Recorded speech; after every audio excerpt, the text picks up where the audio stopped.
السلام علیکم ورحمۃ اللہ وبرکاتہ۔ وعلیکم السلام۔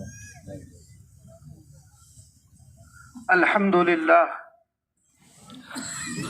للہ نحمده ونستعینه ونستغفره ونؤمن به ونتوکل علیہ ونعوذ باللہ من شرور انفسنا ومن سیئات اعمالنا من يهده الله فلا مضل له ومن يضلله فلا هادي له ونشهد أن لا إله إلا الله وحده لا شريك له ونشهد أن سيدنا وسندنا ونبينا ومولانا محمدا عبده ورسوله وصلى الله تعالى على خير خلقه محمد وعلى آله أصحابه أجمعين، أما بعد فأعوذ بالله من الشيطان الرجيم، بسم الله الرحمن الرحيم، والعصر إن الإنسان لفي خسر إلا الذين آمنوا وعملوا الصالحات وتواصوا بالحق وتواصوا بالصبر،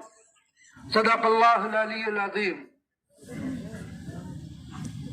محترم حضرات، میں نے آپ کے سامنے ایک ایسی سورت پڑھی جو پورے قرآن کریم میں چھوٹی سورتوں میں دوسرے نمبر پر ہے، اور یہ تقریباً ہر ایک فرد کو یاد ہوگی۔ یہ سورت 3 آیات پر مشتمل ہے اور اتنی جامع صورت ہے، امام شافعی رحمۃ اللہ علیہ فرماتے ہیں کہ اگر قرآن کریم نازل نہ بھی کیا جاتا اور صرف اس ایک سورت کو نازل کر دیا جاتا تو انسان کی ہدایت اور رہنمائی کے لیے یہی سورت تنہا کافی تھی۔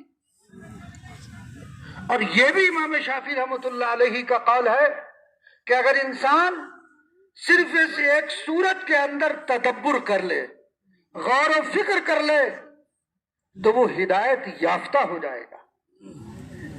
تو یہ سورت بڑی فضیلت کی حامل ہے، بہت مختصر ہے۔ تو اللہ تبارک و تعالیٰ نے ارشاد فرمایا والعصر،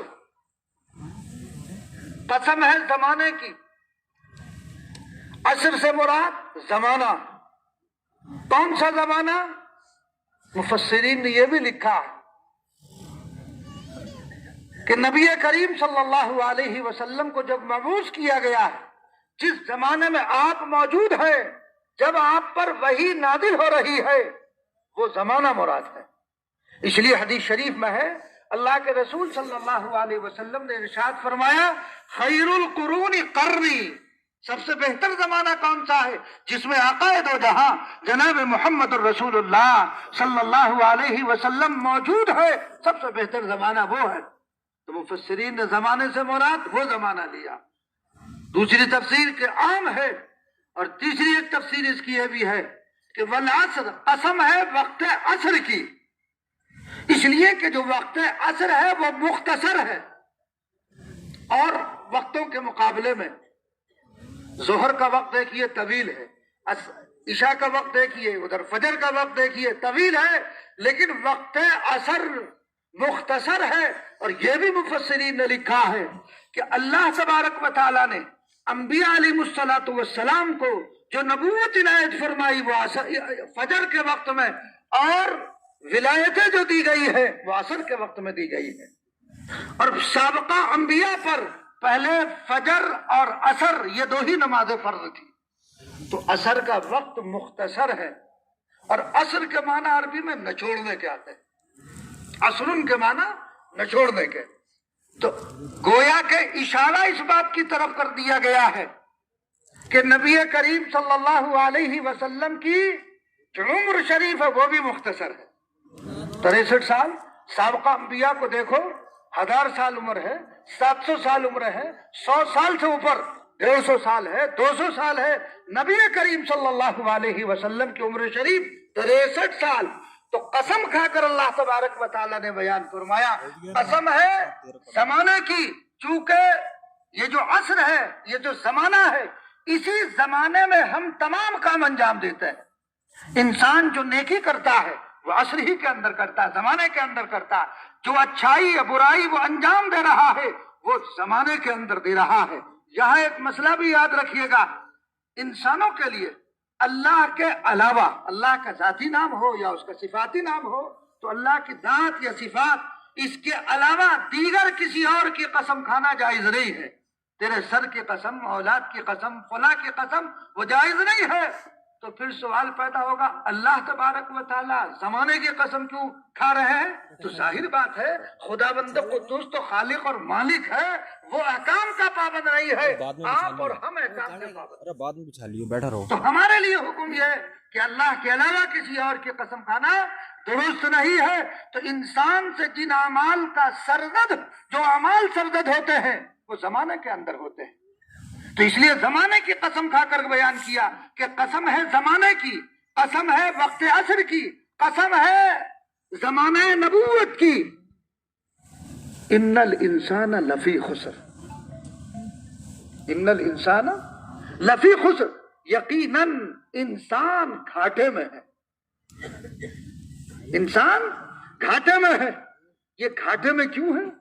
اللہ تبارک و تعالیٰ نے زمانے کی قسم کھا کر فرمایا کہ انسان سے جن اعمال کا وجود ہو رہا ہے وہ زمانے میں ہو رہا ہے، اور وہ اسی زمانے میں وہ برائیاں بھی کر رہا ہے، وہ بدعملیاں بھی کر رہا ہے، اس کی زندگی شریعت کے خلاف جا رہی ہے، تو خسارے میں ہے۔ انسان خسارے میں ہوا کہ نہیں ہوا؟ اگر اس کی زندگی شریعت مطہرہ کے خلاف ہے تو خسارے میں ہے۔ ہر وہ عمل جو شریعت کے خلاف کر رہا ہے گویا کہ وہ اپنے آپ کو خسارے کی طرف دھکیل رہا ہے، اس کی زندگی خسارے سے قریب تر یا خسارے کی طرف جا رہی ہے۔ تو جب انسان اچھا عمل کرے گا تو بھلائی کی طرف، اور اگر اچھا عمل اس کے ذریعے وجود میں نہیں آ رہا ہے تو گویا کہ وہ خسارے میں ہے۔ تو اللہ تبارک و تعالیٰ نے فرمایا کہ انسان خسارے میں ہے، مگر چار چیزیں جس کے اندر پائی جا رہی ہیں۔ آیت شریفہ میں چار چیزوں کو بیان کیا گیا کہ چار چیزیں جس کی اندر پائی جا رہی ہوں گی وہ خسارے میں نہیں ہوگا۔ وہ چار چیزیں کیا ہیں؟ الا الذین آمنوا وعملوا الصالحات، مگر وہ شخص جو ایمان لایا۔ یا ایمان سے مراد کیا ہے؟ الا الذین آمنوا سے مراد کیا ہے؟ یا مراد ہے عقائد، کہ جس کا عقیدہ صحیح ہے، جو اللہ پر یقین رکھتا ہے، جو نبی کریم صلی اللہ علیہ وسلم کو اپنا ہادی اور نبی اور رسول مانتا ہے، جس کا ایمان ملائکہ اور فرشتوں پر ہے، جو اللہ کے وجود کا قائل ہے اور وجود ہی کا انکار کر دے تو خسارے میں ہے۔ جو اللہ کے وجود کا انکار کرتا ہو، اللہ کی صفات کو نہ مانتا ہو، نبی کریم صلی اللہ علیہ وسلم کی نبوت کا قائل نہ ہو، آپ کی رسالت کا قائل نہ ہو، آپ کی رسالت کا انکار کر دے تو وہ انسان خسارے میں ہے۔ تاریخ انسانی یہ بتاتی ہے کہ آدم علیہ السلام سے لے کر اور اب تک، آج کے دور تک، اور جب تک یہ دنیا قائم ہے،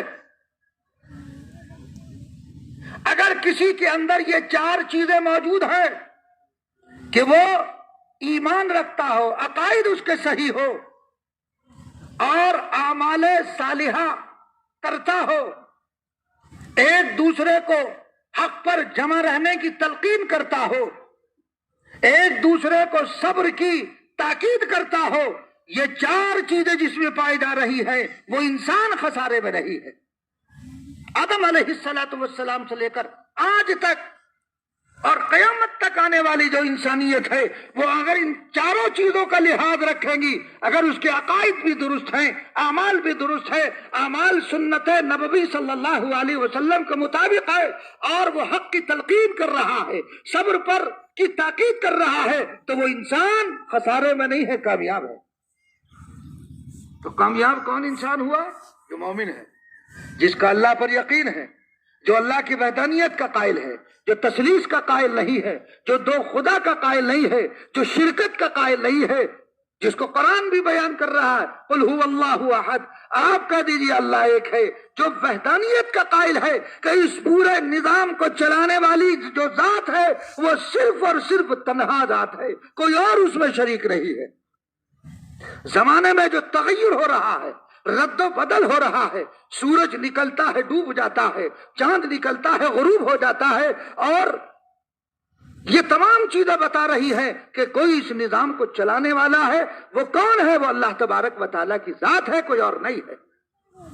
الا الذین آمنوا، اگر ایمان ہی نہیں ہے، اللہ کا وہ منکر ہے، نبی کی رسالت کا وہ منکر ہے، تو پھر وہ خسارے میں ہے، وہ دنیا سے لے کر آخرت تک خسارے میں ہے۔ تو ایک پہلی چیز کیا ہوئی؟ عقائد درست ہو۔ دوسرے، جو ایمان کے بعد اعمال صالحہ جو دوسرے نمبر پر ہے، کہ وہ اعمال صالحہ جو کر رہا ہے وہ سنت و شریعت کے مطابق ہونے چاہیے۔ اگر انسان کا ایمان نہیں ہے، بغیر ایمان کے کوئی عمل صالح کرے، کتنا ہی بڑا خیر کا کام کیوں نہ ہو، تو وہ اللہ کے ہاں بیکار ہے، قابل قبول نہیں ہے، کیونکہ ایمان نہیں۔ تو معلوم ہوا کہ عمل صالح ایمان کے بعد عمل صالح، اگر ایمان نہیں ہے عمل صالح کیسے ہی ہو؟ وہ اللہ کی نظر میں اس کی کوئی حیثیت نہیں ہے۔ ایمان ہے لیکن اگر وہ عمل صالح نبی کریم صلی اللہ علیہ وسلم کی سنت کے خلاف ہے، وہ بھی قابل قبول نہیں، حضور کے طریقے کے خلاف ہے۔ نبی کریم صلی اللہ علیہ وسلم نے فجر کی 4 رکعت پڑھی، 2 سنت 2 فرض، کوئی کہے کہ میں 6 پڑھوں گا تو غلط ہے نا؟ کیوں؟ نبی کریم صلی اللہ علیہ وسلم کے طریقے کے خلاف ہے۔ اگر کوئی مغرب کی 4 رکعت پڑھنے لگے تو وہ کہے کہ میں نماز ہی تو پڑھ رہا ہوں، میں نے 1 رکعت کا اضافہ تو کیا ہے کیا ہے، میں نے کوئی گناہ تو نہیں کیا۔ گناہ کیا اس لیے کہ اس نے اللہ کے رسول صلی اللہ علیہ وسلم کے حکم کی نافرمانی کی ہے۔ تو ایمان ہے لیکن عمل صالح نبی کریم صلی اللہ علیہ وسلم کی سنت کے مطابق، آپ کی ہدایت کے مطابق، آپ کے طریقے کے مطابق انجام اگر دے رہا ہے تو وہ عمل صالح اللہ کے ہاں قابل قبول ہوگا، ورنہ رد کر دیا جائے گا۔ اور آگے فرمایا تیسری چیز، وَتَوَاصَوْا بِالْحَقِّ، ایک دوسرے کو حق پر جمے رہنے کی تلقین کرتے رہو، امر بالمعروف نہیں انل منکر کرتے رہو، امر بالمعروف نہیں انل منکر کرتے رہو، ایک دوسرے کو حق کی تلقین کرتے رہو، کیا حق ہے، کیا غلط ہے، کیا صحیح ہے، یہ بتلاتے رہو۔ یہ تیسری بات بیان کی گئی ہے، اور اگر آپ نہیں بتلائیں گے تو آپ مجرم شمار ہوں گے۔ اگر آپ ایک دوسرے کو حق کی تلقین نہیں کرتے، روایت میں آتا ہے حضرت عبداللہ ابن حسین رضی اللہ تعالیٰ عنہ فرماتے ہیں کہ 2 صحابہ جب آپس میں ملتے تھے اس وقت تک جدا نہیں ہوتے تھے جب تک کہ سورت کی تلاوت نہیں کیا کرتے تھے، جب تک جدا نہیں ہوتے جب تک اس سورت کی تلاوت نہیں کر لیا کرتے تھے، یعنی جدا ہونے سے پہلے اس سورت کی تلاوت کیا کرتے تھے۔ کیوں؟ اس لیے کہ اس میں ایمان کی بات ہے، عمل صالح، اور ایک دوسرے کو حق پر قائم رہنے کی تلقین ہے کہ تم حق پر قائم رہنا، حق سے ہٹ مت جانا، کسی ایسے امر کا ارتکاب مت کرنا جو اللہ تبارک و تعالیٰ کی نظر میں اور نبی کریم صلی اللہ علیہ وسلم کی نظر میں غلط ہو، ایسی چیز کا ارتکاب مت کر لینا۔ مگر ہم کیا تواصی بالحق کرتے ہیں ایک دوسرے کو؟ کیا تواصی بالحق، حق پر جمے رہنے کی، حق بات کی تلقین کرتے ہیں؟ یہ دعوت دی جاتی ہے ایک دوسرے کو، ہم مسالے کے شکار ہو جاتے ہیں، ہم مصلحتوں کے شکار ہو جائے ہیں، ہماری اغراض ان سے وابستہ ہیں، ذاتی اغراض وابستہ ہونے کی وجہ سے ہم حق کی تلقین نہیں کر پاتے۔ ایک آدمی شراب پی رہا ہے، کیوں منع نہیں کرتے کہ شراب حرام ہے؟ اللہ تبارک و تعالیٰ نے شراب کو حرام قرار دیا ہے، کیوں شراب پی رہا ہے؟ ایک آدمی سود کا کام کر رہا ہے، کیوں تلقین نہیں کرتے ہو کہ سود کا لینا اور دینا حرام ہے؟ روایت میں آتا ہے نبی کریم صلی اللہ علیہ وسلم نے ارشاد فرمایا، ابن ماجہ میں روایت موجود ہے، سود کا ہلکے درجے کا گناہ یہ ہے جیسے اپنی ماں کے ساتھ 33 مرتبہ زنا کرنا، یہ ہلکے درجے کا گناہ ہے۔ تو تم یہ تلقین کیوں نہیں کر رہے ہو؟ تواصی بالحق یہ نہیں ہے، تواصی بالحق یہ نہیں ہے کہ نماز پڑھو، نماز قائم کرو، زکات دو، امر بالمعروف کر رہا ہے، نہیں انل منکر نہیں کر رہا، تو وہ تواصی بالحق نہیں ہے۔ ایک جز پر عمل کر لیا، دوسرے جز کو چھوڑ دیا۔ دعوت دو، ایک دوسرے کو دعوت دو، لیکن دعوت کس طور پر دی جائے، کس چیز کی دعوت دی جائے؟ معاشرے میں پھیلی ہوئی جو برائیاں ہیں ان کے متعلق دعوت دی جائے، ایک دوسرے کو تلقین کرتے رہو، ایک دوسرے کو کہتے رہو کہ ان تمام چیزوں سے بچو، ان خرافات سے بچو، شراب سے بچو۔ آج ہمارا نوجوان اب شراب جو ہے ایک عام طریقے پر پانی کی طرح پی جا رہی ہے۔ یہ علامات قیامت میں سے ایک علامت یہ بھی ہے، اللہ کے رسول صلی اللہ علیہ وسلم نے فرمایا ایک دور ایسا آئے گا کہ شراب کو پانی کی طرح پیا جائے گا، اس کی حرمت لوگوں کے دلوں سے نکل جائے گی۔ اللہ تبارک و تعالیٰ نے اس کو حرام قرار دیا، یہ چیز ان کے دلوں سے نکل جائے گی۔ اس کی تلقین آپس میں کیوں نہیں کرتے ہو؟ کیا ہم اس کی تلقین کرتے ہیں؟ ہم ساتھ کھاتے اٹھتے بیٹھتے پیتے، ہمارا کاروبار سب ساتھ چل رہا ہے، لیکن ہم ایک دوسرے کو غلط چیز پر ٹوکنے کے لیے تیار نہیں ہے۔ کیونکہ اگر غلط پر ٹوکا تو ہمیں بدنام کیا جائے گا، غلط چیز پر ٹوکا تو تعلقات ختم ہو جائیں گے، رشتہ داریاں ختم ہو جائیں گی۔ ارے اللہ تبارک و تعالیٰ کا تعلق تمہیں عزیز نہیں ہے، تم رشتہ داری کو اللہ تبارک و تعالیٰ کے تعلق پر ترجیح دے رہے ہو۔ اس لیے ایک دوسرے کو حق کی تلقین کرتے رہو، اور ظاہر بات ہے جب آپ ایک دوسرے کو حق کی تلقین کریں گے، حق پر قائم رہنے کی تلقین کریں گے، تو اس تلقین کے نتیجے میں مصائب بھی آئیں گے، آلام سے آپ کو واسطہ ہوگا، پریشانیاں بھی آئیں گی، دقتیں بھی آئیں گی۔ نبی کریم صلی اللہ علیہ وسلم نے جب تک اعلان نہیں کیا، لوگ آپ کو امین بھی کہہ رہے ہیں، آپ کو صادق بھی کہہ رہے ہیں، آپ کی ہر بات پر وہ لبیک کہہ رہے ہیں۔ جب آپ نے نبوت کا اعلان کیا اور لوگوں کو دعوت دی ہے خدا کی طرف، اور کلمہ لا الہ الا اللہ کی جب دعوت دی ہے تو دشمن ہو گئے، مخالف ہو گئے۔ آپ نے حق کی تلقین جب کی، دشمن ہو گئے، ہو جائے دشمن، لیکن نبی کریم صلی اللہ علیہ وسلم اپنے مشن پر قائم رہے۔ تو اس لیے تم ایک دوسرے کی جب ایک دوسرے کو حق کی تلقین کرو گے تو تمہاری مخالفتیں بھی ہوں گی، تمہیں گالم گلوچ بھی دی جائیں گی، لیکن دائی کا کام یہ ہے وہ ان تمام باتوں سے صرف نظر کرتے ہوئے اپنے کام میں لگا رہے۔ ورنہ جو دائی ہوتا ہے، جو دعوت دینے والا ہوتا ہے، اگر وہ ان تمام چیزوں پر غور کرے گا اور سنے گا تو وہ پھر کام نہیں کر پائے گا۔ نبی کریم صلی اللہ علیہ وسلم کو کیا کیا نہ ستایا گیا، ہر طریقے سے آپ کو ستایا گیا، حتیٰ کہ آپ کو مکہ المکرمہ سے ہجرت کرنے پر وہاں کے باشندوں نے مجبور کر دیا کہ آپ صلی اللہ علیہ وسلم مکہ سے ہجرت کر رہے ہیں، اللہ کے حکم کے مطابق ستایا، آپ کی بات کو نہیں مانا تو آپ نے حق کو نہیں چھوڑا۔ حالانکہ آپ کے چچا جنہوں نے آپ کی پرورش کی، جن کی پرورش میں آپ رہے، آپ نے اپنے چچا کو بھی حق کی تلقین کی، کہا کلمہ پڑھ لیجئے، کلمہ کہہ لیجئے، میرے کان میں کہہ دیجئے۔ حق کی تلقین کرتے رہے، باوجود اس کے کہ نبی کریم صلی اللہ علیہ وسلم کے چچا ہیں، آپ کی پرورش بھی کی، آپ کا احسانات ہے آپ پر، لیکن اس میں کسی مداہنت سے کام نہیں لیا گیا۔ آپ کو جس منصب کے لیے بھیجا گیا تھا، جس منصب پر آپ کو قائم کیا گیا تھا، جن مقاصد کے لیے آپ کی بعثت ہوئی تھی، آپ نے رشتہ داری کی وجہ سے اپنے مقصد بعثت کو نہیں چھوڑا، لگے رہے۔ آپ اہل مکہ آپ کے دشمن ہو گئے، آپ کے قتل کی سازشیں کی جا رہی ہے، آپ کو مارنے کی سازشیں کی جا رہی ہے، آپ کو قتل کی دھمکیاں دی جا رہی ہے، غرض یہ کہ ہر وہ طریقہ اختیار کیا جا رہا ہے جس سے نبی کریم صلی اللہ علیہ وسلم کو گزند پہنچے، تکلیف پہنچے، اور یہی حال آپ کے صحابہ کے ساتھ رہا۔ تو کیا صحابہ نے حق کی تلقین چھوڑ دی؟ حضرت عمر رضی اللہ تعالیٰ جو بڑے باوقار، بڑے قوی،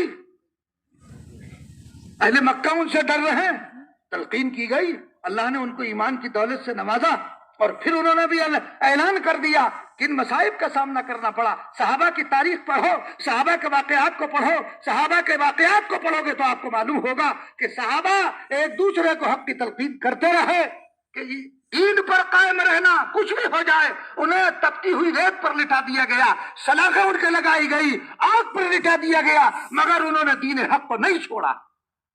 جس دین حق پر، جس راہ مستقیم پر نبی کریم صلی اللہ علیہ وسلم ان کو لگا کر گئے تھے، انہوں نے مصائب کو جھیلنا، مصائب کو برداشت کرنا، مصائب ان کے لیے سہل ہو گئے، لیکن دین محمدی سے بیزاری اختیار کرنا اور دین محمدی کو چھوڑ دینا، انہوں نے ایسا نہیں کیا۔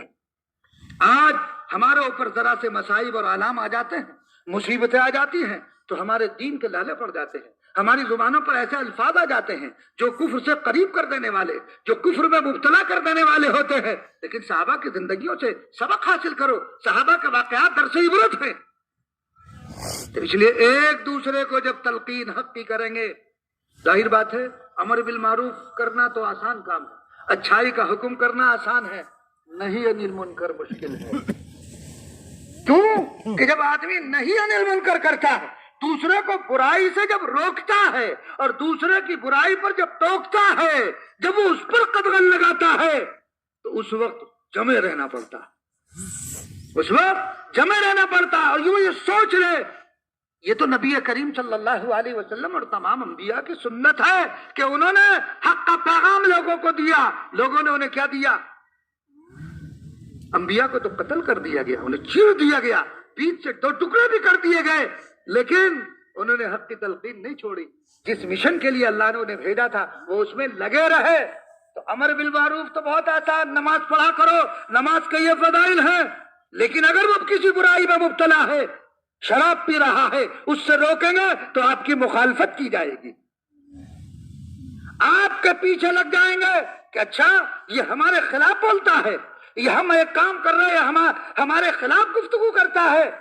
خلاف نہیں، جو اللہ کے رسول صلی اللہ علیہ وسلم نے تعلیمات ہمیں دی ہے، اس تعلیمات کو آپ کے سامنے وہ اجاگر کر رہا ہے، وہ تمہارا رہنما ہے، وہ تمہارا خیر خواہ ہے، تمہاری خیر خواہی کے لیے وہ باتیں بتلا رہا ہے، وہ تم سے کوئی دشمنی نہیں ہے، تم سے کوئی عداوت نہیں ہے۔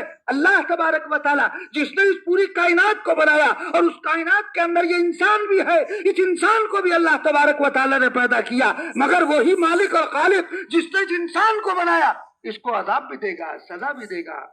تو کیا اللہ تبارک و تعالیٰ جس نے بنایا وہ سزا بھی دے رہا ہے؟ سزا کیوں دے رہا ہے؟ کیوں دے رہا ہے سزا؟ اس لیے کہ تم نے اللہ کے احکامات کی نافرمانی کی ہے، اس لیے سزا دی جا رہی ہے، اور وہ سزا دینا ہے نا حق ہے، وہ ناانصافی نہیں ہے، اس کو ناانصافی نہیں کہا جا سکتا ہے، اس لیے کہ تم نے جو اللہ کا حکم تھا اس کو توڑ دیا، اس سے منہ موڑ لیا، لہذا اس کے نتیجے میں تمہیں سزا بھگتنی پڑے گی۔ تو اس لیے انسان کو کبھی گھبرانا نہیں چاہیے، بات کہو ڈٹ کر کہو، حق بات اگر ہے، صحیح بات اگر ہے تو کہو، تواصوا بالحق، حق کی تلقین کرو ایک دوسرے کو۔ اگر آپ کا کوئی دوست ہے، آپ کا کوئی ساتھی ہے، آپ کا کوئی رشتہ دار ہے، بتاؤ یہ کام غلط ہے، یہ صحیح ہے۔ اگر تم نہیں بتاؤ گے تو پھر کون بتاؤ گا؟ اور اگر تم نہیں بتاؤ گے تو مجرم قرار پاؤ گے۔ تم کیا پاؤ گے؟ مجرم قرار پاؤ گے۔ اور پھر جب اللہ کا عذاب آئے گا ایسی صورت میں کہ اگر کسی جگہ جرم کا ارتکاب مسلسل کیا جا رہا ہے، فحاشی اگر عام ہو رہی ہے، اس فحاشی کے خلاف تم کھڑے نہ ہوئے، اس جرم کے خلاف تم کھڑے نہ ہوئے، اور تم نے جو ہے اس جرم سے ان کو باز نہ رکھا اور اس جرم سے ان کو تم نے نہ روکا، تو پھر یاد رکھو اللہ تبارک و تعالیٰ کا عذاب تم پر آئے گا، پھر تم بھی اس عذاب سے بچ نہ پاؤ گے۔ تم یہ سوچو گے میں تو علامہ ہوں، میں تو مفتی ہوں، میں تو عالم ہوں، میں تو مدرسہ میں شیخ الحدیث ہوں، میں حدیث کا درس دیتا ہوں، اللہ کا عذاب مجھے کیسے گرفتار کر سکتا ہے؟ نہیں، اگر تو اللہ تبارک و تعالیٰ کے احکامات کے خلاف اگر آواز کو نہیں اٹھاتا ہے، زبان سے نہیں کہتا ہے، ہاتھ سے نہیں کہتا ہے، اگر اللہ نے تجھے طاقت دی ہے، طاقت کا استعمال اس کے خلاف نہیں کرتا ہے، تو پھر تم مجرم ہے، اللہ تبارک و تعالیٰ کے ہاتھ تیری گرفت اور پکڑ بھی ہوگی۔ ایک واقعہ لکھا میں نے آپ کو شاید پہلے بھی سنایا ہو کہ ایک شخص تھا جو کسی بستی کی طرف جا رہا تھا، اور وہ بستی جرائم کا اڈا بن چکی تھی، عیاشی اور بدماشی کا اڈا بن چکی تھی۔ اللہ تبارک و تعالیٰ کا حکم ہوا فرشتے جبرائیل کو، اے جبرائیل فلاں بستی میں جاؤ اور اس بستی کو الٹ دو۔ حضرت جبرائیل علیہ السلام نے کہا خدا بندہ قدوس وہاں تو ایک عابد بھی رہتا ہے، بڑا عبادت گزار ہے، ہر وقت تیری عبادت میں مشغول رہتا ہے۔ اللہ تبارک و تعالیٰ نے فرمایا جبرائیل اس آداب میں اس کو بھی الٹ دو، کیوں کہ لوگ جرائم کا ارتکاب کرتے رہے، میری نافرمانیاں علی الاعلان کرتے رہے، کھلا میرے احکام کی بغاوت کرتے رہے، اس کی پیشانی پر بل تک نہ آیا، یہ اس جرم کے خلاف کھڑا نہ ہوا، اس جرم کو اپنی زبان سے نہیں کہا کہ یہ جرم ہے، یہ غلط ہے، اس کو بھی پلٹ دو۔ اللہ کا عذاب آیا، پوری بستی کو الٹ دیا گیا، اور وہ جو عابد تھا وہ بھی اللہ کو اس عذاب سے بچ نہ سکا۔ تو اگر جرائم کا ارتکاب ہو رہا ہوگا معاشرے میں اور آپ نے اس جرائم کے خلاف اپنی آواز کو اگر بلند نہیں کیا تو پھر یاد رکھو اللہ کا عذاب جب آئے گا تو بچ نہیں سکتے ہو، چاہے محدث ہو، مفسر ہو، مفتی ہو، عالم ہو، اگر اللہ کے احکامات کے خلاف جرم کیے جا رہے ہیں تو اس لیے اپنے معاشرے کو جرموں سے پاک کرو۔ ہمارا معاشرہ انصاف اور عدل پر مبنی ہونا چاہیے، کوئی بھی کام ایسا نہ کرو جس سے شریعت کی خلاف ورزی لازم آئے، جس سے اللہ تبارک و تعالیٰ کے احکامات کی خلاف ورزی لازم آئے، جس سے نبی کریم صلی اللہ علیہ وسلم کی سنتوں کی دھجیاں اڑ رہی ہو، ایسا کام ہمارے معاشرے میں نہیں ہونا چاہیے، ورنہ اللہ کا عذاب آئے گا، بچ نہیں پاؤ گے۔ وہ مثل مشہور ہے نا کہ گیہوں کے ساتھ گھن بھی پستا ہے، گیہوں کے ساتھ گھن بھی پستا ہے۔ جب جرم ہوگا تو اللہ والا جو بظاہر اللہ والا بنا ہوا ہے وہ بچ نہیں پائے گا، وہ بھی اللہ تبارک و تعالیٰ کے عذاب میں گرفتار ہو جائے گا۔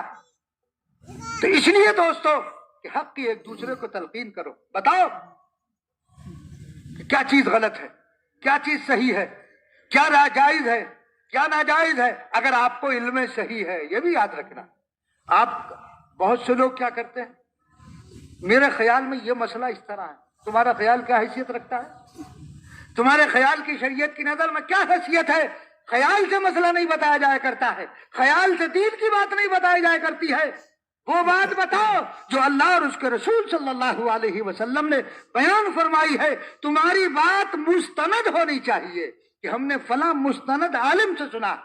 آج کل چونکہ میڈیا کا دور ہے، ہر رتب و یابس بہت سی چیزیں واٹس ایپ پر، فیس بک پر، انسٹاگرام پر، ان چیزوں پر وائرل ہو جاتی ہیں اور ان کا حقیقت سے کوئی تعلق نہیں ہوتا، حقیقت سے ان کا کوئی جوڑ نہیں ہوتا، وہ بے جوڑ بات ہوتی ہے جو معاشرے میں پھیلا رہا ہے، یہ نہیں سوچ رہا کہ میں حق کی تلقین کی بجائے گناہ کا ارتکاب کر رہا ہوں، اس لیے کہ میں جس چیز کو آگے ریلیز کر رہا ہوں، جس چیز کو آگے بھیج رہا ہوں، میں نے اس کی تحقیق نہیں کی۔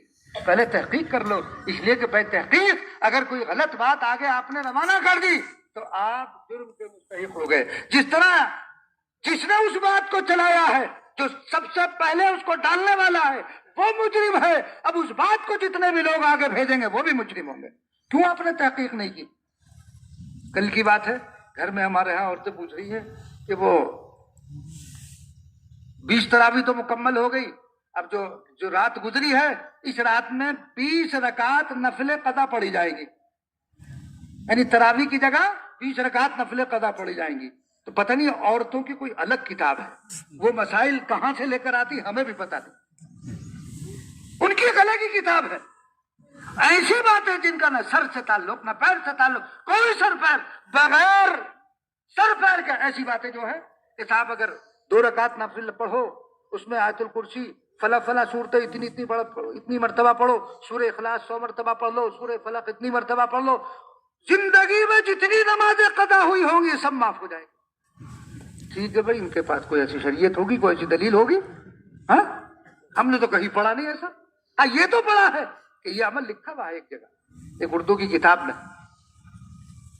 کتاب میں یہ بات لکھی ہوئی میں نے پڑھی ایک جگہ، لیکن وہ غیر ثابت ہے، اس کا کوئی تعلق ہی نہیں ہے۔ انسان سوچے تو صحیح، عقل سے بھی تو سوچے، اللہ تبارک و تعالیٰ نے اس انسان کو عقل دی ہے، اس عقل سے بھی تو سوچے کہ جو فرائض چھوٹ گئے نوافل سے کیسے اس کی تکمیل ہو سکتی ہے۔ بھئی ایک چیز فرض ہے، آپ نفل پڑھ لیں، تو فرض جو اعلیٰ درجے کا ہے، نفل جو ادنا درجے کا ہے، وہ اس کے لیے کافی کیسے ہو سکتا ہے؟ ہاں اگر اس سے بھی اعلیٰ ہو وہ تو سمجھ میں آتی ہے بات، لیکن نفل جو ہے وہ فرائض کے لیے جو ہے بدل بن جائے فرائض کا، یہ کیسے ہو سکتا ہے؟ تو اس طرح کی بے سر پیر کی باتیں ہمارے معاشرے میں ایک نے بیان کی، کہیں سن لیا، وہ آگے چلی، اس نے آگے بڑھا دی، اس نے آگے بڑھا دی، اس نے آگے بڑھا دی، وہ چل رہا۔ جیسے آپ نے سنی ہوگی ایک بات میں نے پہلے بھی کہی تھی کہ وہ ایک بوڑھی عورت رسول اللہ صلی اللہ علیہ وسلم پر کوڑا ڈالتی تھی، حضور نکل جاتے تھے، سنی ہے یہ بات، ہے نا؟ چلتی ہے وہ کہیں بھی ثابت نہیں، لیکن چل رہی ہے، کہاں سے چلی یہ بھی پتہ نہیں۔ ایک صاحب سے میں نے پوچھا بھائی تم نے، ایک صاحب بیان کر رہے تھے اور یہ بھی بیان کرتے تھے کہ نبی کریم صلی اللہ علیہ وسلم پر ایک بوڑھی کوڑا پھینکتی تھی، آپ صلی اللہ علیہ وسلم اس کو برداشت کرتے تھے، ہمیں بھی چاہیے۔ ارے بھائی تم کہاں سے بیان کرا؟ ہم نے سنا، بڑوں سے سنا۔ ارے بڑا کون ہے وہ تو بتا دو، وہ بڑا ہے کون؟ وہ کوئی مستند عالم ہے؟ یہ کوئی ایسی ہے؟ تو بس یہ بھی ایک چیز ہے کہ بڑوں سے چنی ہے۔ ارے بڑے نے کہاں سے لکھی ہے؟ یہ تحقیق کا دور ہے۔ پہلے تو یہ تھا کہ چونکہ علم کم تھا، لوگوں میں اتنی معلومات نہیں تھی، پہلے علم کم تھا، جو بات بیان کر دی گئی، جس نے بیان کر دی اسے پلے سے باندھ لیا، پکڑ لیا، اب اس کے خلاف نہیں کرنا۔ یہ تحقیق کا دور ہے، یہ ریسرچ کا دور ہے۔ ہر آدمی جب کوئی بات کہتا ہے اسے فوراً گوگل پر ڈالتا ہے کہ ہے بھی یہ صحیح ہے نہیں ہے، یہ غلط تو نہیں ہے۔ اگر کوئی مجھ سے بھی مسئلہ پوچھتا ہے تو پھر اس کے بعد وہ گوگل پہ ڈالتا ہے۔ چونکہ کئی مرتبہ میرے ساتھ ایسا ہوا، اس نے کہا جی گوگل پہ ڈالا تھا میں نے، آپ نے یہ مسئلہ بتایا، وہاں یہ لکھا ہوا، تو میں نے کہا بھائی میری بات مان لی، گوگل مفتی کی مان لی۔ تو آج کل مسئلہ یہ بھی ہے، بڑا ہوشیار ہو گیا انسان، اور چھوٹے چھوٹے بچے بھی بڑے اس معاملے میں بڑے ماہر نظر آتے ہیں۔ تو بہرحال بات مستند ہونی چاہیے۔ اگر آپ نقل کر رہے ہیں، دوسرے کو تلقین اگر ہو رہی ہے تو وہ تلقین تحقیق شدہ ہونی چاہیے، اس بات کی تحقیق ہونی چاہیے، جو میں کہہ رہا ہوں وہ بات صحیح ہے، اگر سنی ہوئی ہے کس عالم سے سنی ہے، جس عالم سے سنی ہے وہ بھی مستند ہونا چاہیے۔ ورنہ حدیث شریف میں ہے تو اللہ کے رسول صلی اللہ علیہ وسلم نے بیان فرمایا کہ ایک دور ایسا آئے گا، ہر کس و ناکس مسئلہ بیان کرے گا، بات کو بیان کرے گا، بلا تحقیق کا بیان کیا جائے گا۔ مشکات میں روایت موجود ہے، حضور پاک علیہ السلام نے کیا فرمایا؟ ضلوا فاضلوا، ضلوا فاضلوا، خود بھی گمراہ ہوگا، دوسروں کو بھی گمراہ کرے گا، خود بھی گمراہ، دوسروں کو بھی گمراہ کرے گا۔ اس لیے حق کی تلقین ایک دوسرے کا کرتے رہو، لیکن یہ تحقیق ضرور کرو، جس چیز کی تلقین کی جا رہی ہے، جو چیز تم دوسرے کو بتلا رہے ہو، وہ کیا ہونی چاہیے؟ وہ تحقیق شدہ ہونی چاہیے۔ یہ معلوم ہو کہ یہ بات کتنی محقق ہے۔ روایتیں ہمارے معاشرے میں اتنی پھیلی ہوئی ہیں کہ جن کچھ پوری روایتوں کا کوئی سر و پیر نہیں ہے، لیکن چل رہی ہیں، بیان کر رہے ہیں، صاحب وائز بھی بیان کر رہے ہیں، مقررین بھی ان روایات کو جو ہے بیان کر رہے ہیں۔ کیوں کہ وہ روایتیں اس قسم کی ہیں کہ چونکہ بعد میں اگر کوئی بیچارہ سیدھا سادہ بیان کر رہا ہے قرآن اور حدیث کی روشنی میں، تو اس سے جو ہے اس میں چٹپٹا پن پیدا نہیں ہوتا۔ چٹپٹا پن کہاں سے پیدا ہوتا ہے؟ اس طرح کی گھڑی ہوئی روایتوں سے۔ جب وہ گھڑی ہوئی روایتیں بیان کرتا تو اس کے اندر سمجھتا کہ اب اس سے جو ہے بات کے اندر جو ہے چاشنی پیدا ہو گئی، جان آ گئی۔ اس سے یہ نہیں سوچ رہا کہ میں جس چیز کی تلقین کر رہا ہوں، جو چیز میں بیان کر رہا ہوں، جو بات دوسروں کو کہی جا رہی ہے، وہ کتنی شریعت کے قریب ہے اور کتنی شریعت سے دور ہے، اس کی کوئی پرواہ نہیں ہے۔ تو جو روایت چلتی ہے یہ کوڑے والی، یہ کہیں سے ثابت نہیں، ہم نے کہیں نہیں دیکھی۔ میں نے اس روایت کی بہت تحقیق کی کہ کسی روایت، کسی ضعیف سے ضعیف کتاب میں کہیں ضعیف سے ضعیف تر روایت بھی مل جائے اس سلسلے میں، مگر کہیں نظر نہ آئی میرے علم کے مطابق۔ لہذا اور بھی پھر علماء کے اقوال دیکھے اس سلسلے میں، انہوں نے بھی یہی لکھا کہ روایت من گھڑت ہے، کوئی اس کا ثبوت نہیں۔ ابھی ایک روایت چلی ہے، آپ دیکھیے واٹس ایپ پہ مجھ سے پوچھا ہے، لیکن جتنی میں تحقیق ابھی کر پایا ہوں، ابھی چل رہی ہے تحقیق اس میں، کہ رسول اللہ صلی اللہ علیہ وسلم نے ارشاد فرمایا، رأیت عمود احمر۔ جب تم یہ جو آج کل جنگ جاری ہے نا، اسی کے پس منظر میں وہ روایت انہوں نے پیش کی ہے کہ جب تم آگ کے ستون دیکھو، عمود کہتے ہیں ستون کو، کس چیز کے؟ آگ کے۔ تو جب آگ کے ستون دیکھو، اس طرح کا مفہوم اس روایت کے اندر بیان کیا گیا۔ آگے اور بھی لمبی عبارت ہے، تو وہ علامات قیامت میں سے اور اس کا وجود ہو چکا جو چل رہا، یعنی اس روایت کو آج کے ان حالات پر پیش کیا جا رہا ہے کہ صاحب آپ دیکھ رہے ہیں کہ آگ کے جو ہے شعلے بلند ہو رہے ہیں، گویا کہ عمود کی شکلیں ہیں، عمود کی شکلیں ہیں کہ یہ حضور نے بیان فرمایا کہ ایسا ہوگا تو وہ ہو گیا۔ تو پہلی بات یہ ہے کہ اس روایت کی یہ روایت قابل تحقیق ہے۔ علماء اہل عرب نے کہا کہ ایسی کوئی روایت نہیں، اہل عرب علماء جو موجودہ ہیں ان کا کہنا یہ ہے کہ یہ نہیں ہے۔ دوسرے کچھ علماء کے سلسلے میں ابھی ایک بات یہ ملی کہ یہ ضعیف ہے، مگر یہ بات بھی مستند نہیں ہے جو ضعیف کر رہے ہیں۔ اکثر بات جو اقوال مل رہے ہیں کہ یہ روایت ثابت نہیں ہے، تو ایسے مواقع پر نبی کریم صلی اللہ علیہ وسلم کی طرف منسوب کر کے باتوں کو عوام کے اندر پھیلایا جاتا ہے کہ دیکھو حضور نے اتنے برس پہلے یہ بات بیان فرمائی تھی اور آج یہ ہو رہا۔ حالانکہ یہ نہیں دیکھتے کہ یہ نبی کریم صلی اللہ علیہ وسلم کی طرف جس چیز کی تم نسبت کر رہے ہو یہ ہے بھی یا نہیں ہے، یہ ثابت بھی ہے کہ نہیں ہے۔ جیسے ایک روایت چلی تھی، آپ نے سنا ہوگا، بہت چلی تھی واٹس ایپ پر، کہ آسٹریلیا میں ایک جانور ہے وہ پھونک مارتا ہے، آگ لگتی ہے، سنا تھا؟ ایک روایت بہت چلی تھی، پھر میں نے اس کی تحقیق کی تھی، لکھا بھی ہے میں نے اس کو اوپر کئی صفحات میں، وہ بھی ایسی مد گھڑت عبارت ہے۔ بہرحال تو میں یہ کر رہا تھا کہ حق کی تلقین ایک دوسرے کو کرو ضرور، لیکن یہ یاد رکھو جو بات تم کہہ رہے ہو تمہاری وہ بات ثابت شدہ ہونی چاہیے، تمہاری وہ بات معتمد ہونی چاہیے، تمہاری وہ بات قابل وثوق ہونی چاہیے جو دوسرے کو تم کہہ رہے ہو۔ تو کیا فرمایا؟ پہلی بات بیان کی گئی، یا ایمان والو، پہلی شرط یہ کیا ہے؟ خسارے میں نہیں ہے کون؟ جو مومن ہے، جو ایمان لے آیا ہے، جو اللہ تبارک و تعالیٰ کی توحید کا قائل ہے، دوسرے عمل صالحہ، اور تیسرے تواصی بالحق۔ تو تواصی بالحق، ایک دوسرے کو حق کی تاکید کرتے رہو۔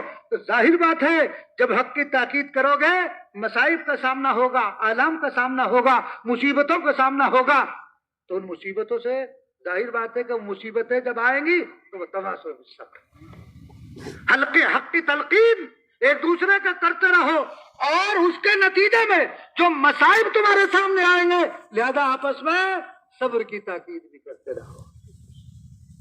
دیکھو عبارت قرآن کریم کی ہر سطر سے ملی ہوئی ہے، یعنی مضمون جو ہے وہ مربوط ہے، بے ربط نہیں ہے، مضمون مربوط ہے، ایک دوسرے سے ملا ہوا ہے کہ حق کی تلقین کرو گے تو مصائب آئیں گے، جب مصائب آئیں گے تو تمہیں صبر بھی کرنا پڑے گا۔ اگر تم صبر کر رہے ہو تو کامیاب ہو، اور اگر تم صبر نہیں کر رہے تو پھر ناکام ہو، تم خسارے میں ہو۔ پھر خسارہ تمہارے قریب ہے اگر تم ایمان لے آئے ہو، عقائد تمہارے صحیح ہیں، اعمال صالحہ بھی ہے، حق کی ایک دوسرے کو تاکید اور تلقین بھی کر رہے ہو، جو مصائب آ رہے ہیں اس پر صبر نہیں کر رہے تو خسارے میں نہیں ہے کون؟ صبر کرتا رہے۔ لہذا معلوم ہوا کہ صبر ایسے حالات سے اس وقت بھی ہمیں سابقہ ہے، آئندہ بھی سابقہ رہے گا، لیکن ہمیں کیا کرنا ہے؟ ہمیں صبر کا پیکر بن جانا ہے، ہمیں صبر کا پیکر بن جانا ہے۔ جب تک آپ صبر کر رہے ہیں اللہ تبارک و تعالیٰ کی مدد آپ کے ساتھ شامل حال ہوگی، اور اگر آپ صبر کا پیمانہ چھوڑ دیں اور صبر کو ہاتھ سے چھوڑ دیں، جس کو اللہ تبارک و تعالیٰ خود بیان فرما رہا کہ صابرین کے ساتھ خدا بندہ قدوس کی رحمت اور اس کی نصرت اور اس کی مدد کن کے ساتھ ہے؟ صابرین کے ساتھ۔ ان اللہ مع الصابرین، اللہ کس کے ساتھ ہے؟ اللہ کی حمایت کن کے ساتھ ہے؟ اللہ کی نصرت کس کے ساتھ ہے؟ اللہ کی نصرت ہے صبر کرنے والوں کے ساتھ۔ لہذا مصائب کا سامنا اگر ہو گھبراؤ مت، صبر کا پہاڑ بن جاؤ، تودا بن جاؤ کہ باد مخالف آئے لیکن تمہارے صبر کو متزلزل نہ کر سکے۔ جیسے صحابہ کرام رضی اللہ تعالیٰ اجمعین، حضرت حبشی رضی اللہ تعالیٰ عنہ کو لٹا دیا جاتا ہے زمین پر، بلال حبشی رضی اللہ تعالیٰ عنہ کو آپ نے پڑھا ہوگا فضائل اعمال میں، حکایات صحابہ میں، لٹا دیا گیا تپتی ہوئی ریت پر کہ بلال اب کیا ارادہ ہے؟ بلال پکار رہے احد، اللہ ایک ہے، اللہ ایک ہے، اسی کی میں عبادت کروں گا، اس کے علاوہ کسی اور کو نہیں مان سکتا ہوں، اس کے علاوہ میں کسی اور کو پوچھ نہیں سکتا ہوں۔ وہی ساری کائنات کا مالک ہے، وہی میرا خالق اور مالک ہے، وہی تمہارا خالق اور مالک ہے، اسی نے اس پوری کائنات کو بنایا، وہی اس کائنات کو چلانے والا ہے۔ لہذا تم اس سے بھی زیادہ سختیوں میں ہمیں ڈالو گے، ہمارے ایمان کو اور ہمارے عقیدہ توحید کو متزلزل نہیں کر سکتے۔ تو مصائب آئیں گے، آ رہے ہیں، مصائب سے سابقہ ہے۔ تو دوستو ہمیں ان مصائب سے گھبرانا نہیں ہے، ہمیں بابیلا نہیں مچانا ہے، ہمیں بے صبری کا مظاہرہ نہیں کرنا ہے۔ آپ صبر کر کے دیکھو، صحابہ کرام رضی اللہ تعالی اجمعین نے صبر کیا، اللہ تبارک و تعالیٰ نے ان کے صبر کا پھل کیا دیا ہے آپ کے سامنے ہے، پوری تاریخ اسلامی گواہ ہے، آپ دیکھ لیجئے، اٹھا کر دیکھیے اور پڑھیے تاریخ اسلامی کو۔ تو صبر کا پیکر بن جانا ہے، ہمیں صبر سے نہیں ہٹنا۔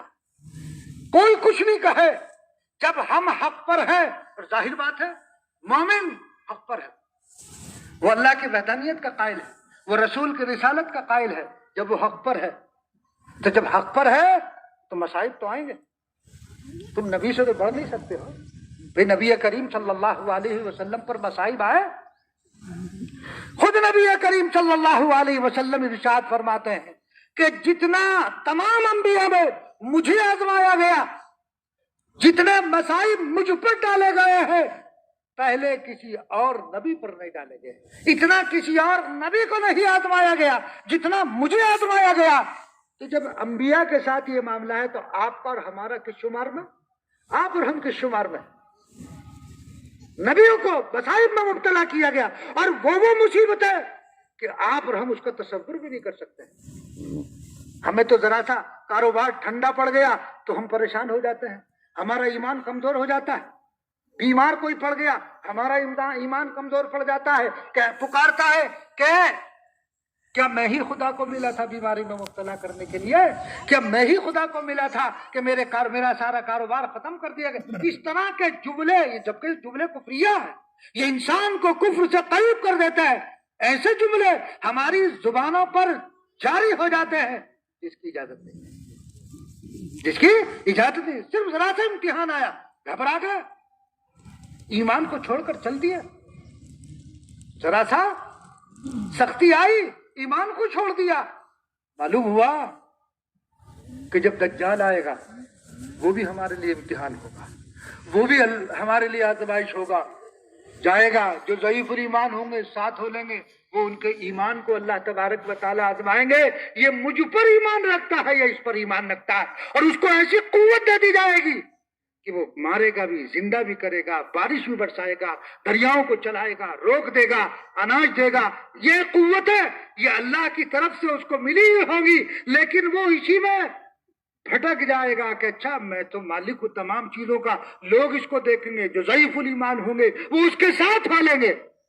نہیں، تمہارا ایمان ایسا مضبوط ہو کہ دنیا کی طاقتیں ادھر سے ادھر ہو جائے، ہم اپنے ایمان سے نہ پھریں، ہم اپنے ایمان پر قائم رہے، کچھ بھی ہو جائے، کیسے بھی حالات آ جائے، تنگ دستی آ جائے، فقر و فاقہ آ جائے، کھانے کے لیے میسر نہ ہو، یہ فقر و فاقہ، یہ تنگ دستی ہمیں اپنے ایمان سے پھیرا نہ دے، ایسا نہیں ہونا چاہیے۔ صحابہ کے واقعات تو پڑھو،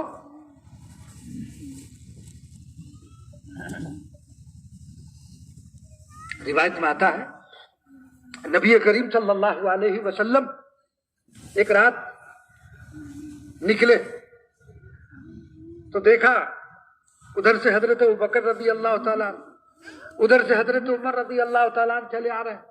حضور پاک علیہ الصلوۃ والسلام نے پوچھا ابوبکر کیسے اس وقت؟ حضور بھوک نے نکالا۔ حضرت عمر رضی اللہ تعالیٰ فرما رہے ہیں کیسے نکلے اس وقت؟ کیسے؟ کہ حضور بھوک نے نکالا، کئی روز کا فاقہ۔ نبی کریم صلی اللہ علیہ وسلم نے کیا فرمایا؟ پڑھا ہوگا آپ نے، مجھے بھی بھوک نے نکالا۔ یعنی حضور پاک علیہ الصلوۃ والسلام نے امت کو تعلیمات ہی نہیں دی ہے، پریکٹیکل طور پر، عملی طور پر کر کے دکھایا ہے کہ صحابہ بھوکے ہیں تو یہ مطلب نہیں کہ آقا دو جہاں جناب محمد الرسول اللہ صلی اللہ علیہ وسلم آسودہ ہوں گے. ہمیں بھوک کی تلقین، صبر کی تلقین کی جا رہی ہے، اور حضور پاک علیہ الصلوۃ والسلام آسودہ ہے، عیش و آرام میں نہیں. پہلے خود پھر صحابہ کو کہا. آپ نے اپنی عملی زندگی، آپ نے اپنی زندگی کا نمونہ صحابہ کے سامنے پیش کیا ہے. غزوہ خندق کے موقع پر صحابہ بھوک سے نڈھال ہے، صحابہ بھوک سے نڈھال ہے، صحابہ اپنے پیٹ دکھلا رہے ہیں. حضور پاک علیہ الصلوۃ والسلام نے کپڑا ہٹایا پیٹ سے تو پتھر بندھا ہوا تھا. تو حضور نے زبانی تلقین نہیں کی ہے، صرف عملی طور پر صحابہ کو بتلایا، عملی طور پر صحابہ کو بتلایا. تو اس لیے جو داعی ہوگا، دعوت کرنے والا ہوگا، اس کو سابقہ پڑے گا ان چیزوں سے، تو اس داعی کو گھبرانا نہیں. مخالفتیں ہوں گی، اب مخالفت سے ہرگز نہ گھبرائیں، اپنے کام میں لگے رہیں. نبی کریم صلی اللہ علیہ وسلم اپنے کام میں لگے رہے.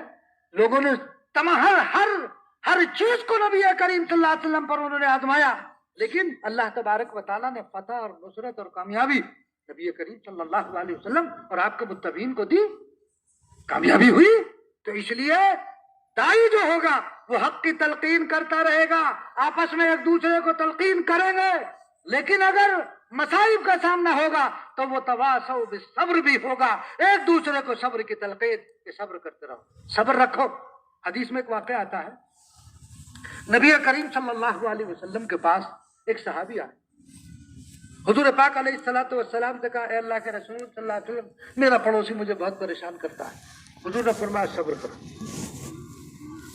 کچھ دنوں کے بعد پھر وہ صحابی آئے، اے اللہ کے رسول میرا پڑوسی مجھے بہت پریشان کر رہا. آپ نے فرمایا صبر کرو. پھر کچھ دنوں کے بعد تیسری مرتبہ آیا کہ حضور میرا پڑوسی بڑا پریشان کر رہا. حضور پاک علیہ الصلوۃ والسلام نے فرمایا فصبر، صبر کر. دیکھو صبر کی تلقین کر رہے ہیں، پریشان کر رہا پڑوسی، پریشان کر رہا، صبر کرو. اللہ تبارک و تعالیٰ اس صبر کے نتیجے میں کیا عنایت فرماتے ہیں اس کا اندازہ آپ کو یا ہمیں نہیں ہو سکتا. دنیا میں بھی دے دیتے ہیں، آخرت میں تو ملے گا. چوتھی مرتبہ آیا وہ صحابی نبی کریم صلی اللہ علیہ وسلم کی خدمت میں حاضر ہوئے، حضور میرا پڑوسی پریشان کر رہا. حضور نے فرمایا کہ اچھا اپنا سامان گھر سے نکال کے راستے پہ ڈال دو. جب چوتھی مرتبہ آئے حضور نے کیا فرمایا، اپنا سادہ سامان سڑک پہ ڈال دو. اب ظاہر بات ہے جب سڑک پہ سامان ڈالا تو ہر گزرنے والا پوچھا بھائی کیا بات، کیا ہوا؟ وہ صحابی کہتے ہیں میرا پڑوسی مجھے پریشان کرتا. اب عزت تو ہر ایک رکھتا ہے، اگر بے عزت بھی ہے تو وہ بھی کچھ نہ کچھ عزت تو رکھتا ہی ہے. تو جب وہ لوگ آتے رہے پوچھتے رہے کیا بات ہے، کیا ماجرا، تو میرا پڑوسی پریشان کرتا ہے اس لیے سر یہ سامان میں نے راستے میں ڈال دیا. اس کو شرم آئی، کہنے لگا کہ اچھا چلو آج کے بعد پریشان نہیں کروں گا، تم اپنا سامان اپنے گھر میں لے جاؤ. وہ سامان واپس گھر میں، وہ صحابی رسول صلی اللہ علیہ وسلم اپنا سامان لے گئے. یہ نبی کریم صلی اللہ علیہ وسلم کے پاس پھر حاضر خدمت ہوئے. حضور پاک علیہ الصلوۃ والسلام نے فرمایا بتاؤ. کہ حضور ٹھیک ہو گیا میرا پڑوسی، اب ٹھیک ہے، اب کچھ نہیں کہتا. اب میرا پڑوسی ٹھیک ہے، مجھے اب کچھ نہیں کر رہا، ستا نہیں رہا. آپ نے فرمایا یہ صبر کی وجہ ہے، تم نے صبر کیا. فصبر کی تعلیم اور تلقین نبی کریم صلی اللہ علیہ وسلم کرتے رہے. اس صبر کی وجہ سے اللہ تبارک و تعالیٰ نے اس کو سکون میسر کر دیا. ہمارے ہاں مظاہر العلوم میں ایک سفیر تھے، بڑے سیدھے، مولانا عبد اللطیف صاحب رحمۃ اللہ علیہ کے پاس کی خدمت میں وہ رہا کرتے تھے. تو انہوں نے مکان بنایا، نئی بستی تھی، تو وہ جو نالی نکالی گئی بیت الخلاء کی، اس میں پانی چلا جاتا تھا گندا. تو پڑوس میں ان کا جو پڑوس تھا ایک بدماش تھا. اس نے کیا کیا، اب مولانا سیدھے سادھے بڑے کمزور آدمی، اس نے نالی بند کر دی. اب وہ جو گندا پانی تھا وہ ان کے صحن میں گھر میں. انہوں نے کیا کیا، وہ حضرت کے پاس آئے، مولانا عبد اللطیف صاحب رحمۃ اللہ علیہ کے پاس، کہا کہ حضرت میرے پڑوسی نے میری نالی بند کر دی. حضرت نے فرمایا صبر کر. جو رسول اللہ صلی اللہ علیہ وسلم کی تلقین صحابی کو ہے، ظاہر بات ہے کہ یہ بھی صحابہ کے متبع ہیں، نبی کریم صلی اللہ علیہ وسلم کے متبع، یہ بھی وہی تلقین کر رہے ہیں. کہا کہ صبر کرو، نالی بند کر دی. تو پھر دوسرے دن آ گئے کہ حضرت گندا پانی جمع ہو رہا، کہنے لگے صبر کرو، اپنے مکان میں ہی کوئی گڑھا کھود دو. گڈھا کھود لو تاکہ پانی وہاں جمع ہو جائے.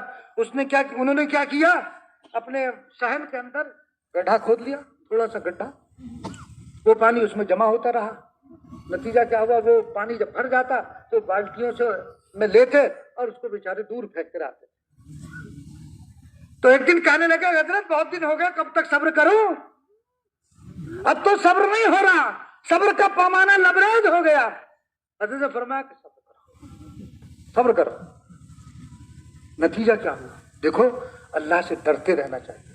اگر انسان قوت میں ہے تو کسی کو دبائے نہیں, قوت میں ہے تو کسی پر ظلم نہ کرے, قوت میں ہے تو کسی کے ساتھ نا انصافی نہ کرے.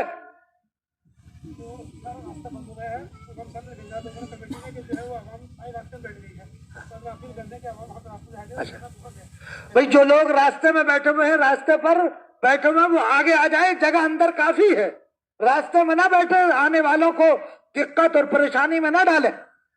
دقت سے بچانا چاہیے, دوسرے کو تکلیف میں مبتلا نہ کریں. جگہ آگے خالی ہے, آگے تشریف لے آئے. تو کہنے کہ حضرت کب تک صبر کروں, حضرت نے فرمایا کہ صبر کرو. سیدھے آدمی تھے, بہت سیدھے تھے بیچارے. تو انہوں نے کہا, حضرت نے کہا صبر کرو. تو دیکھو اللہ سے آدمی کو ڈرنا چاہیے. اگر آج آپ کو قوت حاصل ہے, اگر آج آپ کو اللہ نے مال کے اعتبار سے, طاقت کے اعتبار سے مضبوط بنایا, تو کمزور کو دباؤ مت, کمزور کے ساتھ زیادتی مت کرو. اللہ مشہور ہے نا, اللہ کی لاٹھی بے آواز. پھر اللہ تبارک و تعالیٰ بدلہ لیتے ہیں. نتیجہ کیا ہوا, وہ حضرت کے پاس آیا کہ حضرت فرمایا صبر کرو. وہ شخص جس نے راستہ بند کیا تھا, ان کی نالی کو بند کیا تھا جس سے پانی جاتا تھا, اس کا پخانے کا راستہ بند ہو گیا. عبرت کا معاملہ, عبرت کا واقعہ ہے کہ اس کا پخانے کا راستہ بند ہو گیا اور منہ سے اس کو پخانا آنا لگا. چند دنوں کے بعد اسی میں اس کا انتقال ہو گیا. یہ ہمارے مدرسے میں ایک سفیر تو ان کا واقعہ سچا, یہ کوئی جھوٹا یا من گھڑت واقعہ نہیں. اور سند متصل کا انہوں نے یہ واقعہ مجھے خود سنایا. تو دیکھیے اس صبر کے نتیجے میں کیا ہوا, وہ ظالم ہی نبٹ گیا. صبر کرتے رہو, اللہ تبارک و تعالیٰ تمہاری منزلوں کو آسان کر دے گا. تمہیں اللہ تبارک و تعالیٰ منزل مقصود تک پہنچا دے گا. اس لیے صبر کرو. تو آج کی صورت ہمیں کیا درس دے رہی ہے, ہمیں کیا سبق دے رہی ہے. تو آج کی صورت نے ہمیں سبق دیا کہ اگر خسارے سے بچنا چاہتے ہو, آخرت کے نقصان سے تم بچنا چاہتے ہو, تو اپنے عقائد کو درست کرو, اعمال سنت نبوی صلی اللہ علیہ وسلم کے مطابق کرو, حق کی ایک دوسرے کو تلقین کرتے رہو, اور حق ایک دوسرے کو صبر کی تاکید کرتے رہو. یہ 4 عمل کرتے رہو گے, دنیا میں بھی کامیاب رہو گے, آخرت میں بھی اللہ تبارک و تعالیٰ تمہیں کامرانی سے سرفراز فرمائیں گے. تو اس صورت نے ہمیں یہ درس دیا, اس صورت نے یہ پیغام دیا کہ ہم ان 4 چیزوں پر اگر عمل کریں گے تو خسارے سے بچ جائیں گے, اور اگر ہم نے ان میں 4 پر عمل نہیں کیا یا 4 میں سے کسی ایک کو چھوڑ دیا تو پھر ہم خسارے کے قریب ہیں, نقصان کے قریب ہیں. دنیا بھی نقصان میں ہے, دنیا بھی خسارے میں ہے, اور آخرت بھی پھر خسارے میں رہے گی. تو عمل کریں گے. ایک اعلان یہ بھی سن لیجئے, عیدگاہ کی ضروریات آپ کے سامنے ہیں, توسیع کا کام جاری ہے. تو اور ظاہر بات ہے یہ میرا یا آپ کا تنہا کا کام نہیں, پوری بستی کا کام ہے, ایک خیر کا بڑا کام ہے. اور ماشاءاللہ کافی حد تک لوگ اس میں تعاون کر رہے ہیں, بڑھ چڑھ کر حصہ لے رہے ہیں. لہذا اس میں ہر آدمی کو حصہ لینا چاہیے. اپنی طاقت کے بقدر کوئی بھی آدمی ایسا نہ جائے کہ اس میں جو حصہ نہ لے, ہر آدمی حصہ لے. تو تعاون کرتے ہوئے اس کا جائیں. اور آخری بات یہ ہے کہ صفیں سیدھی کر لیں, درست کر لیں. مکبرین حضرات چوکس ہو